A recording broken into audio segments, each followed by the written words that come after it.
Hello Vogue Beauty Secrets, it's Gigi. I'm so excited to finally be here to share my secrets. I don't know if there are that many secrets, but something a little bit more than my everyday looks. Okay, let's get started. I've already washed my face. While I was pregnant, I really moved towards like really clean products, natural. So I used a brand called Oliveda, and it's just olive tree extract, and they have everything from cleanser to moisturizer, oils. So I really enjoyed using that, but that was also like during the summer, and now I have moved into kind of my winter routine, which really for me is about a thicker moisturizer because my skin gets so dry. I mean, my skin's always dry. This is the moisturizer that I just started using. I'm really loving it. This is Otisite. This is the very, very dry skin. This is a new bottle because I go through this quickly.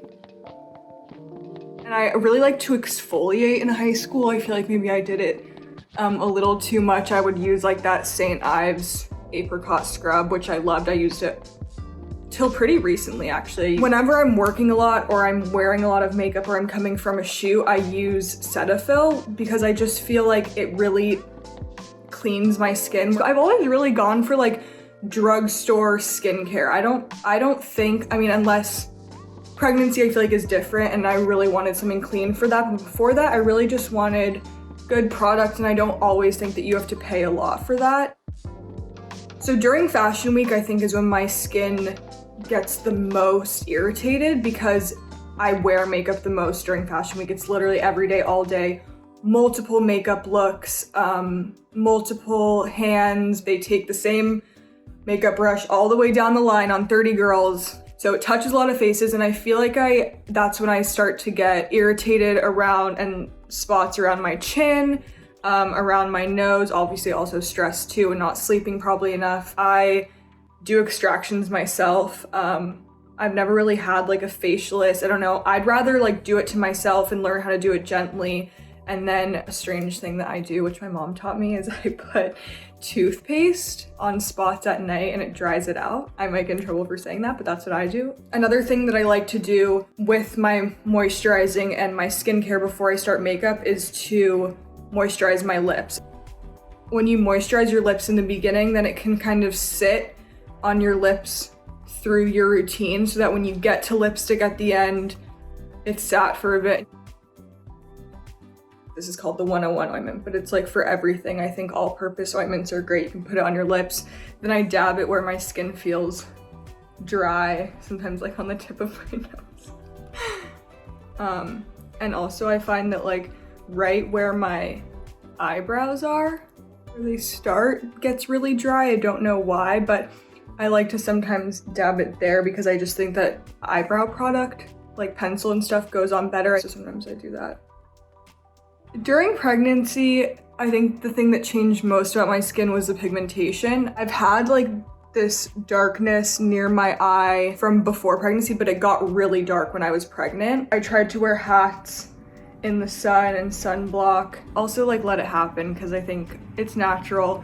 I knew it was gonna go away after I gave birth, and I think just like to not be hard on yourself and know that it's part of the process, and it's lightened. Now it's not bad. All right, so headed into makeup. The base. I really like a base that doesn't look dry. So I like a little bit of a glow, but I obviously don't want to look oily. So I'll kind of show you a mixture that I've come up with. I first start with this Charlotte Tilbury Wonder Glow. I just use like a couple drops. And it's kind of the same technique that I use for my moisturizer. This is her Flawless Filter. I love this wand. In high school, I wasn't really like a huge makeup person. I think that I became more of a makeup person when I had to be in public places. Or like, I guess the more I got photographed, the more I learned like what looked good on me. And also through makeup artists, I learned what was good on my face. Okay, so now I'm gonna take the Maybelline Matte and Poreless foundation, and I just put it on my finger like that. So it takes like these more like illuminating thin formulas, and it gives it a little bit of coverage in places that I want it. The way that I'm gonna do it is to apply foundation with your hands, because then you can really mix it in to the moisturizer and your skin is still there. Also, I always take it and blend it into my hairline. When I look back on my first red carpets, when I didn't have makeup artists or like someone to call, I would obviously like do my own makeup. And now it's even like people pull up those pictures and are like, oh, Gigi's nose looks different in these pictures than now. Or like they'll talk about something with my face or like this has changed on Gigi. And it's really like, that's the power of makeup. Like I've never done anything to my face, but the way that I've learned that I'll show you to like contour in certain places, put bronzer in some places and leave it out in other places, something that you have to learn. So I would just put it like everywhere. And then it just looks, it's all one shape. I'm gonna teach my high school self what she should have done. So now I'm gonna go in with concealer. I like to let concealer sit for a little bit because I think that the formula becomes thicker. I'll move into brow. I think if Bella and I ever do makeup together, I don't know if we really pay attention to each other in terms of like what we do. I just think makeup's like so personal. I just think it's different for every face. So I usually take like a pencil like this and kind of fill in. Tapping keeps it from getting thinner and it keeps it from breaking up. Someone once told me, I can't remember who, maybe my mom, was just like on set, never let anyone pluck your eyebrows. I think that was a really good tip because I've never had like an over plucked brow mishap. I have had mishaps though, like during fashion week where my brows have to be bleached for one show and dyed back to my natural brow for the next show. If you do that too quickly, your brows don't take the color. So then I go to the next show with like orange brows. It's kind of a laugh, but. This is Maybelline's Brow Precise. It's called a micro pencil because it's really thin. And I like that because it creates more of like a hair effect.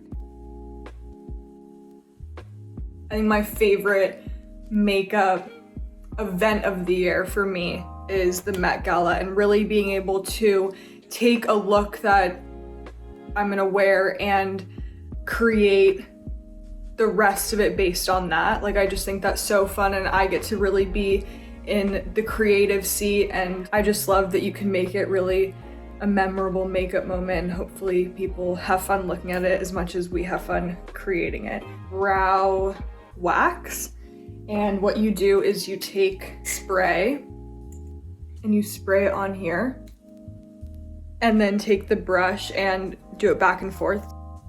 I love this because it just sticks the brows right in the place you want it and it dries so beautifully.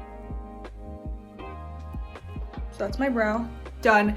I like it fluffy, I like it pretty natural and looking fierce. This is Maybelline's Fit Me powder, and I'm just gonna take a Fenty brush and just dab.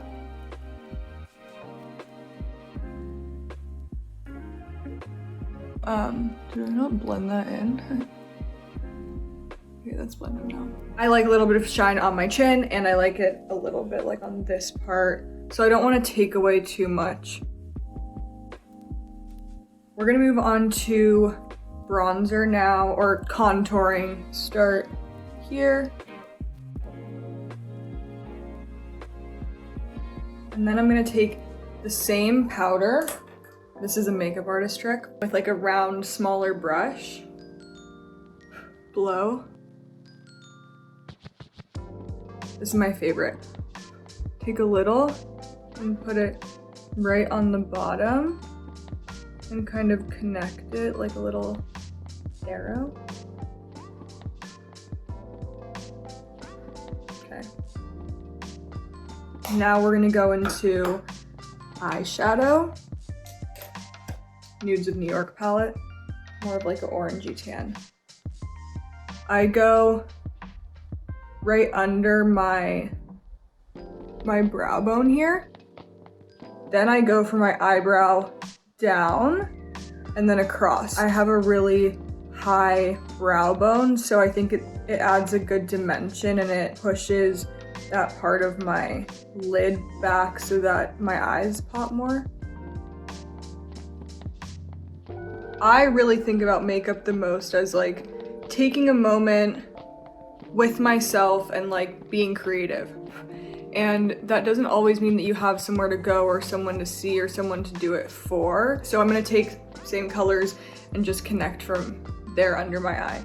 But I think also for me, it's really about just like, yeah, focusing on myself for half an hour. This is a compact that I've had since high school. I think it's my mom's. Sorry, Mom. Anyways, I like that it just has bronzers and a bit of like a peachy blush color. And I take, this is the Patrick Ta face brush, and I take that, go around what people call like the 3 or whatever. One person that will not hit the runway without touching her own face is Joan Smalls. Joan, I'm calling you out, girl. But she's good. You know why? She taught me to bring my own concealer, and she taught me that no one looks out for you the way that you look out for you, and we're really not supposed to do this as models because we are employees. We show up to work and we get our makeup done exactly how we're supposed to look, and we're supposed to just walk on the runway, but sometimes you don't always look that cute. So we hide in the bathroom, and what we are doing is contouring ourselves, and you learn to do it in a way that like the designers, I mean, Joan's different. Everyone knows Joan does it, but the designer's not gonna be like, like you completely change the makeup look, but you add little things to yourself that make you feel confident. This is strange, but I do mascara, then I finish my blush and highlighter because then I like to go back to the mascara and reapply. So I curl first, and then bam.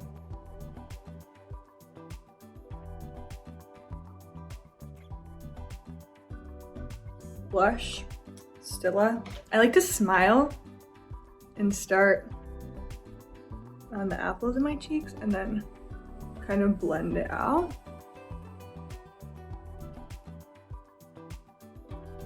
Like that. Master stroke.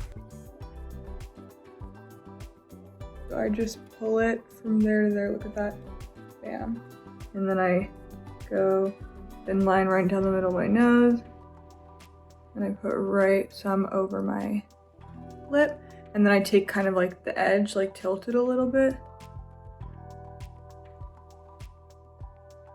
And sometimes if I'm feeling extra poppin', not only will I do the cream, but I will take the powder Master Chrome. Now I'm gonna move on to lips. So I just fold a towel in half and blot it off. So like your lips are now moisturized, but you've taken that top layer of product off. I really like this Patrick Ta lip liner because of the shape.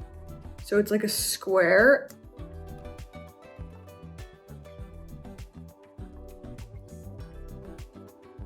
I used to be much more of like a matte lipstick person, and I feel like I'm appreciating a little sparkle and shine nowadays. This is Lifter Gloss. So this is really cool because it has like a lifting serum in it, so it like really plumps your lips.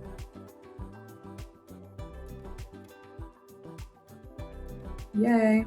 I'm not a pro. I'm only in my coming on 4th month of new momhood, but I would just say that we should all try to focus on taking time for ourselves. I know that sometimes I'm not washing my face these days. I don't brush my hair for a few days.